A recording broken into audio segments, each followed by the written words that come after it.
শাকিব খান উনিও কিন্তু কাজ করে যাচ্ছেন। আমরা যখন একটা কিছু করি, একটা কথা লিখি, অনেক কমেন্টস কিন্তু চলে আসে, আপনি কি করেছেন, মানে দেখানোটাই মনে হয় একটা ব্যাপার হয়ে দাঁড়িয়েছে। হ্যাঁ, তো আমরা অনেক কিছু করেছি অলরেডি, আমরা আরও কিছু করব। আমরা কালকেও হয়তো আমি যাব, আমাদের চেয়ারম্যান স্যার এবং আমাদের ডিরেক্টর শাকিব খান উনিও কিন্তু যথেষ্ট পরিমাণ কাজ করে যাচ্ছেন। শাকিব ভাই তো অলরেডি অনেক কিছু করছেনও, মানে আছে না ওই যে যেটা বললাম যে মানুষকে দেখিয়ে অনেক কিছু করলেই যে সেটা হয়ে যাবে।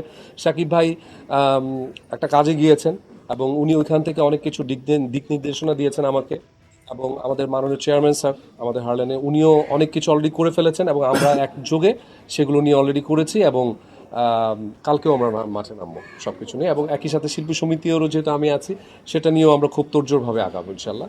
আমাদের আসলে দেশের পরিস্থিতি তো খুবই খারাপ এই মুহূর্তে, বন্যার্থ, মানে পুরা ফেনী, কুমিল্লা, যারা যে এলাকাগুলো আছে সবই একদম ডুবে গেছে। সো আমাদের দেশের এই ক্রান্তিকালে পুরো বাংলাদেশ একসাথে হয়ে গেছে।